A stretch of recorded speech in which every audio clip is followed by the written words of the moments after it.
Hello everyone, welcome back on my YouTube channel.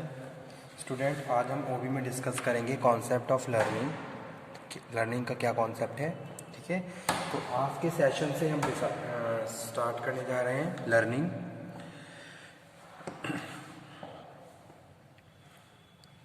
तो यहाँ पे कुछ डेफिनेशंस लिखी हुई हैं लर्निंग की, जिसको हम एक्सप्लेन कर लेते हैं first one by one.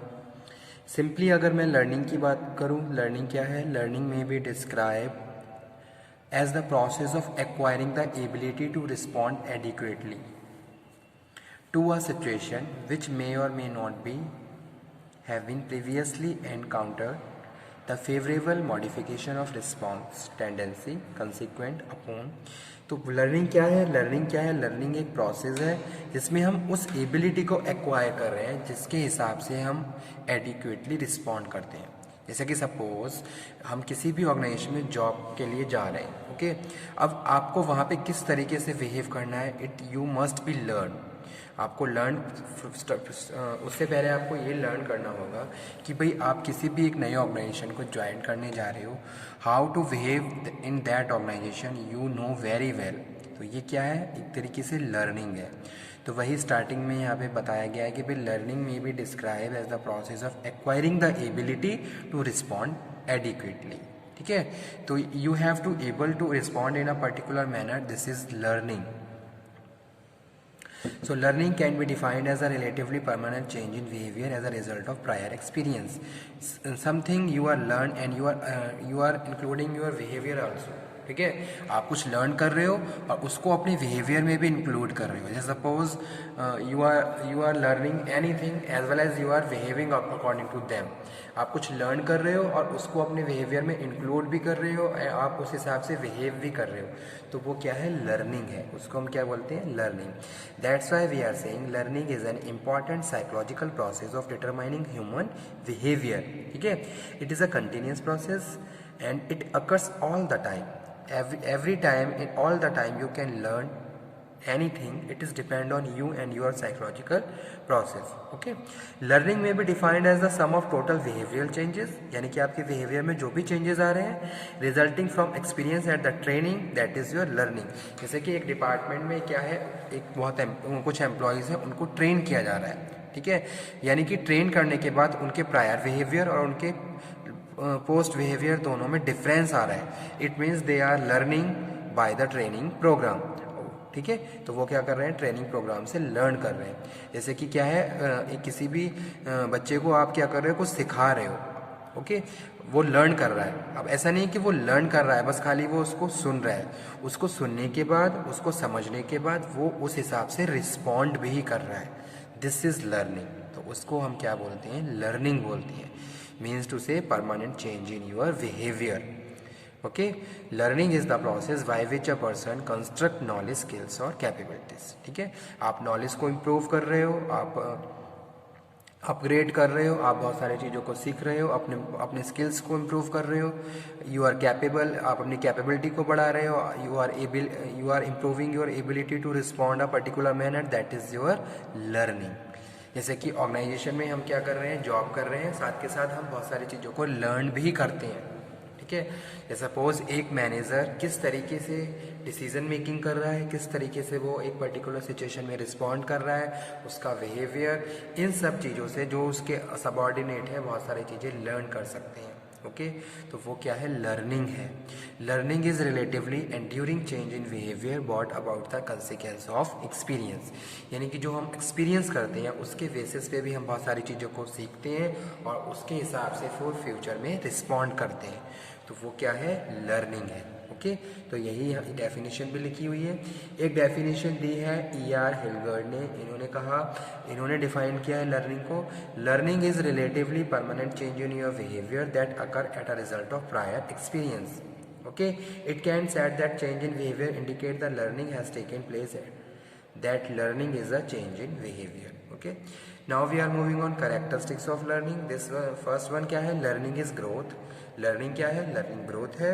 learning is a process that constantly enlarge individual understanding of his environment and the growth, so this is known as the growth। तो learning क्या है? growth है।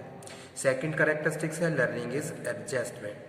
Learning teach adjustment, the individual must learn to adjust himself to the change that take place about him. जो भी changes हमारे लिए हो रहे हैं उनमें कैसे हम अपने आप को एडजस्ट कर रहे हैं, it is depend on learning. Third one है learning is organising experience.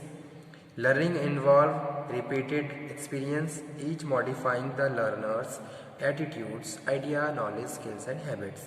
Learning involve acquisition of knowledge and skills.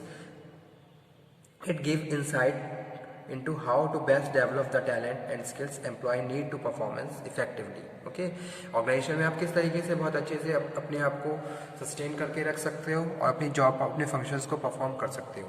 तो वो क्या है? Acquisition of knowledge and skills. Learning involve change, permanent change in your behaviour, that's why we are saying learning involve change. और last है learning is continuous. Continuous है, every time you can learn, if even you are occupying any position you can learn anything.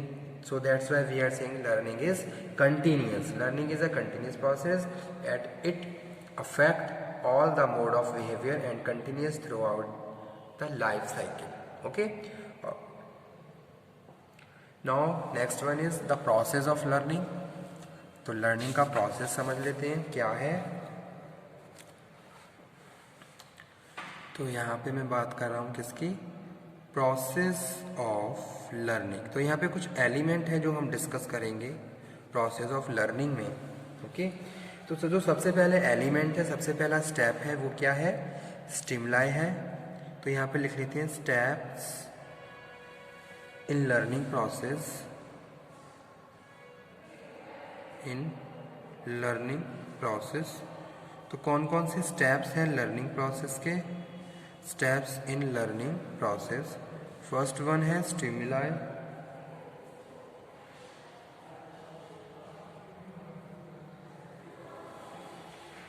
Stimuli are any object, any language which draw the attention of the pupil.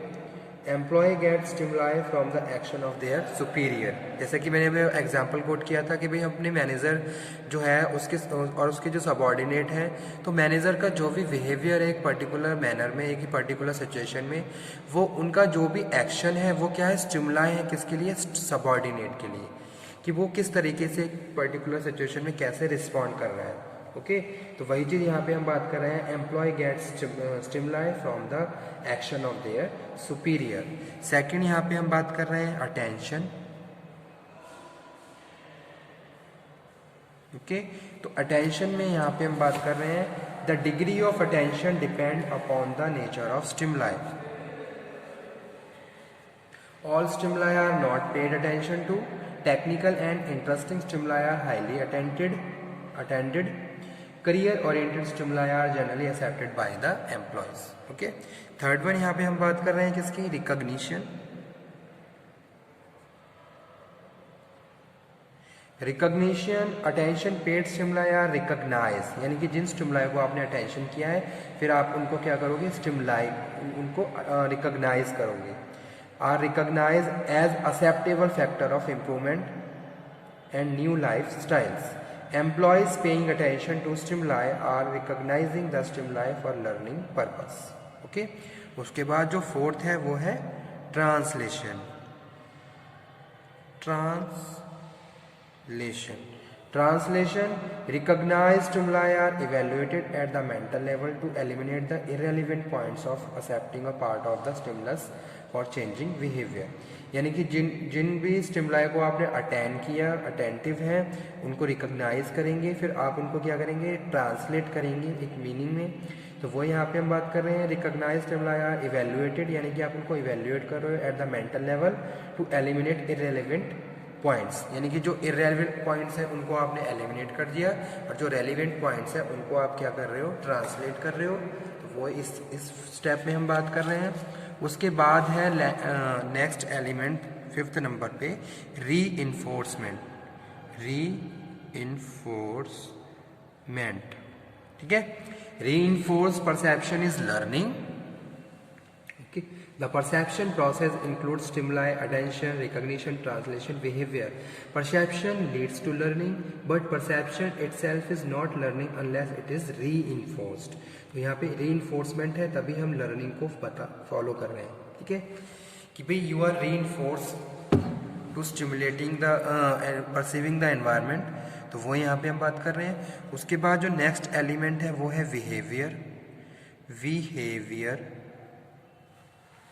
Learning changes behavior through the reinforcement of perceived knowledge. It makes permanent change in behavior. A temporary change in behavior is not learning. Positive behavior gives reward to employees. Okay. After that, next one is reward. Employee expect reward for learning. If the translated behavior provide a reward, it is accepted, otherwise it is not accepted. So there must be reward by the organization. अगर हम organization level पे बात कर रहे हैं. उसके बाद है habits. A permanent change in behavior becomes a habit which helps continuous improvement in behavior. एक हमारी habit बन जाती है और वो हमारे behavior में continuously include हो जाती है. तो वो यहाँ पे हम बात कर रहे हैं. Next है motives. Okay. Motives depend upon the level of satisfaction. तो यहाँ पे हम satisfaction level की बात कर रहे हैं. Employee getting more satisfaction through the learning develop high motives. Less satisfied learner have low motives.